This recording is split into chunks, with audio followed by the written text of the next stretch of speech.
The book of 1 John. The Apostle John is concerned about the way some people have taken theological words and misconstrued them. John opens by saying that which they have seen with their own eyes, they proclaim as the word of life. God is light. In him there is no darkness at all. That's chapter 1, verses 5. They cannot walk in the darkness and be with God in the light. John goes on to say that they should not love the things of the world, for the hour is near when God will return. And that's chapter 2, verses 18.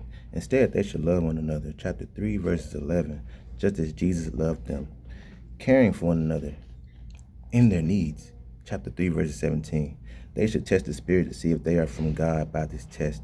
Every spirit that acknowledges that Jesus Christ has come in the flesh is from God. And that's chapter 4, verses 2. If they do not acknowledge Jesus, they are a false teacher and should not be listened to. Remain focused on love. John implores his readers in chapter 4, for since God so loved us, we ought to love one another. Chapter 4, verses 11. We are children of God who has gifted us eternal life. John's final line of this letter holds his ultimate wish. Dear children, keep yourselves from idols. All idols. I don't care who it is. Key verses. Dear children, let us not love with words or speech, but with actions and in truth. And that's 1 John chapter 3, verse 18. Dear friends, this is another one. Dear friends, let us love one another, for love comes from God. Everyone who loves has been born of God and knows God. Whoever does not love does not know God, because God is love. And that's chapter 1, John chapter 4, 7, verses 8. And if you didn't hear that the first time, let's go back.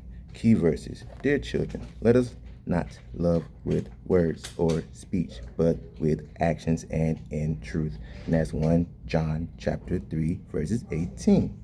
Dear friends, let us love, and it's the second verse. Dear friends, let us love one another, for love comes from God. Everyone who loves has been born of God and knows God. Whoever does not love does not know God, because God is love. You feel me?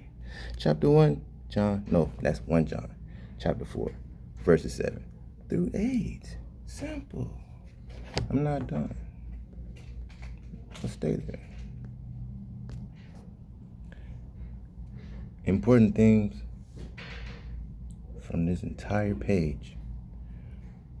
1 John was written during the rise of a king of philosophy called Gnosticism. That was a reaction to the idea that God would become human in the form of Jesus.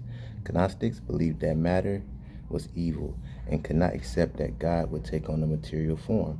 In their debates, they started using theological language to change the meaning of the words. This distorted traditional Christian teaching, creating a crisis for the early church. 1 John is an attempt to reclaim the words that matter, such as word, life, light, sin, Christ, love, and faith, and restores them to their original meaning in Christian theology.